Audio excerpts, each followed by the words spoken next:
Welcome to Rowdy and Real with me, Sophie Shaw, therapist, well-being coach and slight loose cannon. I'll be sharing some life lessons and wisdom from the real world. If nothing else, it'll take your mind off your problems for a bit. And if we're really lucky, you might even hear something that helps you to make it better. So stick around for real talk, real growth, and some probable bad language. Let's dive in, shall we? Hi loves, and welcome to another episode. I think this one is a little bit of a toughie, if I'm honest. Last week, we talked about the difference between guilt and shame. It's a very important difference. Please do check out that episode if you haven't heard it already. The upshot, basically, is guilt can be useful, whereas shame is absolutely not. And because they're really closely related, this week I want to talk about the difference between blame and responsibility. Now, I have a lot of clients who come to me and they don't want to talk about who they blame for the way that things are in their lives, but they absolutely do think in terms of blame. It's, to be honest with you, it's a natural human instinct to want to find someone to blame. But as adults, we sort of know it's not polite, and so we think it, but we don't necessarily admit it. So what that means is that you get clients who are reluctant to talk about the people who've upset them in the past. And they'll say things like, well, they did this to me, but it's okay, I don't mind. And they absolutely do mind. Or they'll apologize for being honest about what's happened. And they'll say things like, oh dear, I'm making them sound like a monster, aren't I? And they're not. Or they'll add a qualifier like, they did this, but they're really lovely otherwise. The point is that they don't want to blame anyone else for their issues. They kind of get that that isn't ideal. So instead, what they do is they overcorrect and they shy away from talking about, let's say, for example, the criticism that they might have received from their parents or their siblings who they love. Or, maybe they had a great teacher, but the teacher said something mocking or derisory. Or maybe they have a partner who they love, but who is withholding in some way. And so not wanting to blame anyone else, it's quite hard to get to the bottom of why you might be lacking in confidence, for example. Now, what can also happen is that you go the other way and you just get absolutely stuck in the idea of your issues being somebody else's fault. So you really do play the blame game and you say, they did this to me and because of that, I can't move on, for example. So you hold a person or an institution or a government or society responsible for the way that your life is, and they have power over you. That other person or that institution has power over you, has power over the way that you feel, and has power over what you're capable of achieving. Now, either way, you end up getting stuck and you can't move forward. And blame, as I'm sure you're aware, often gets internalized too. And I think this is probably the most pernicious. This is where you think that everything is your fault. You have a really disproportionate sense of your own responsibility for everything. So you feel like, you're responsible for the way that you feel, the way that they feel, the circumstances of your life, the way that everyone feels, it's all your fault. And so, if that resonates with you, then you probably don't want to talk about the people who've hurt you because there's some little secret hidden part of you that thinks that possibly those people were right and really it is all your fault. And, that fear, I think, is one of the biggest reasons that people don't come for therapy when they need it, because they're scared that they're going to discover it's all their fault.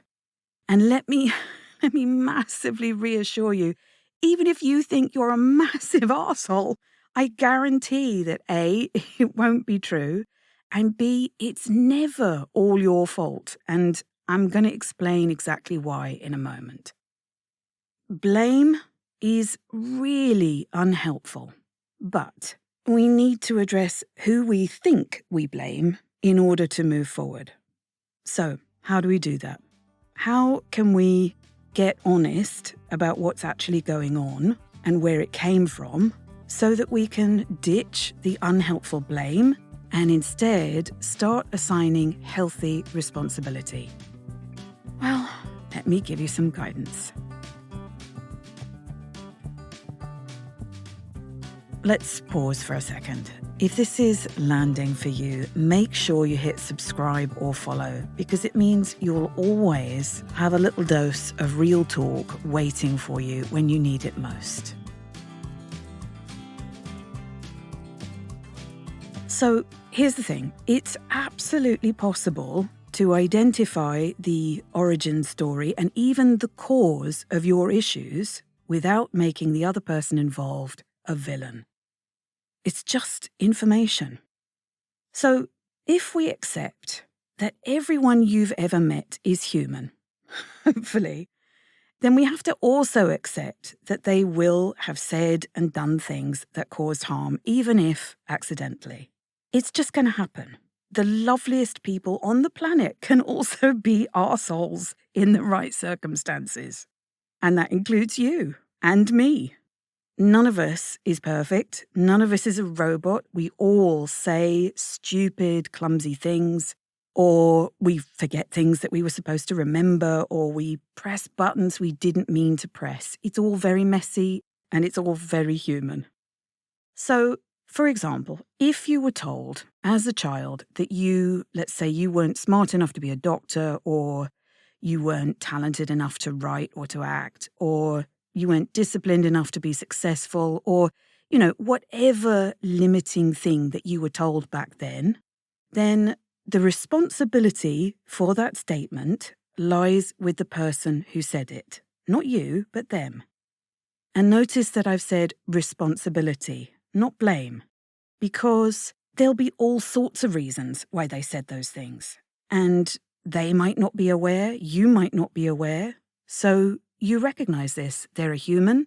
For whatever unknowable reason, they said those things. So blame is just not useful here. Now, the way that you respond as an adult, what you then choose to make of your life, whether you then choose to say sod it and become a doctor or an actor or a writer or whatever else, the responsibility for that lies with you. So blame, it just is not a feature. It's not useful in this context. You don't want to blame other people, and you have no need to blame other people. You don't blame that person for the condition of your life today. But that doesn't mean that you dismiss it. You do recognize that those words had a damaging impact. So you choose to do something about that. You get some therapy. You do some healing on that, and you move forward. Can you see the difference between blame and responsibility?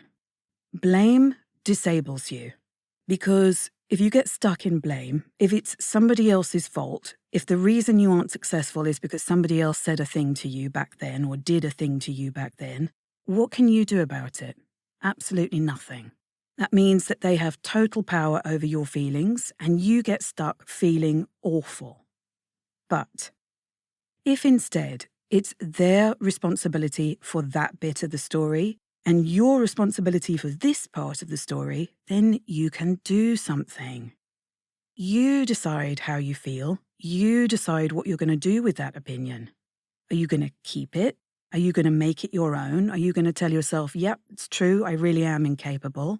Or are you going to say, no, bollocks to that, and discard that belief and choose another, more empowering one for yourself? For example, I'm capable of doing whatever the fuck I want.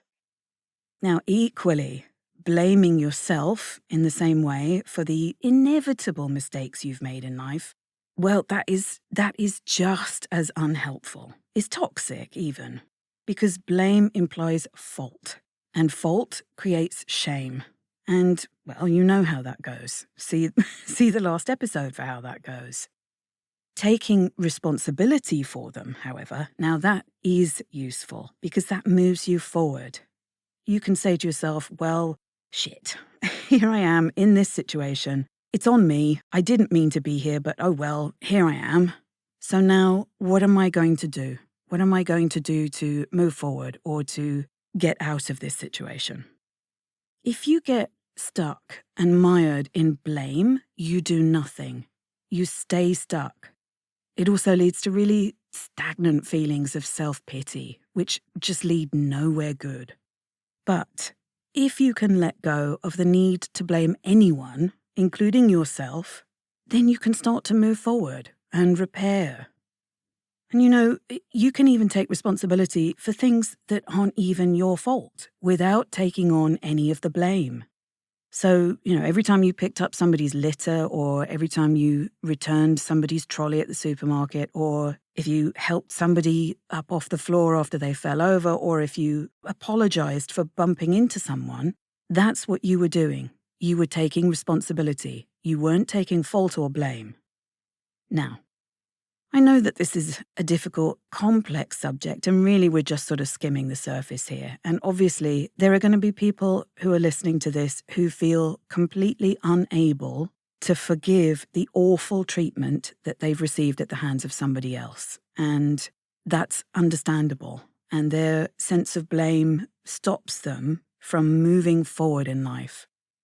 And that blame might be totally justified. Right? So to be clear, when you remove the concept of fault and blame, it doesn't mean that everybody gets off scot-free. It doesn't mean letting somebody off the hook for the shitty things that they did. It just means that, what I said earlier remains true. The responsibility for that awful treatment lies with that person, not with you. They chose to do those things, not you.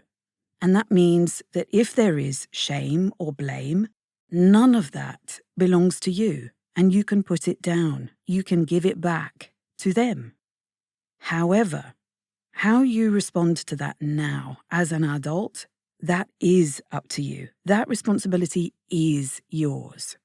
You don't need to blame them for the circumstances of your life now, but you do recognize that their treatment has had a damaging impact on you. So can you see how this works? It means that you can be compassionate, you can acknowledge that that behavior caused damage and pain, and that damage and pain may be impacting on you now, and you can do that without giving that person any more power over your life going forward. And this is not to diminish the experience of receiving abuse or ill treatment. It's certainly not to diminish the sometimes extremely complex and difficult process of healing from that experience. However, this is how you start to take back power and agency over your own life and your own choices, rather than handing it over to somebody else. So it's the same as guilt and shame. One is disabling, and one opens up possibilities. Blame and fault keeps you stuck, but with responsibility, you can do something. Responsibility has forward momentum, it's dynamic, it invites action, even if that action is simply acknowledging you were hurt and that you care about your pain. So I hope this helps you to see that there is a whole world of wonderful possibilities that suddenly open up, that wait for you as soon as you get back into the driving seat of your own life, taking responsibility for your stuff without taking or assigning blame. All right, my loves, I hope this helps. I'm sending you lots of love until next time. Tra! Thanks for listening to Rowdy and Real with me, Sophie Shaw. If you'd like to stay in touch, then please visit norwichtherapy.co.uk and join the mailing list to receive a gorgeous free meditation straight into your inbox. And if you'd like to chat with me about your stuff, then please book yourself a free 30-minute call at sophieshaw.as.me/free call, and we'll start making a plan for your happiness. This podcast is intended for educational and vaguely entertaining purposes and is not a replacement for counselling, psychotherapy or coaching. Please take responsibility for your mental health and ask for the help you need. You're fabulous and you deserve to be happy. Bye.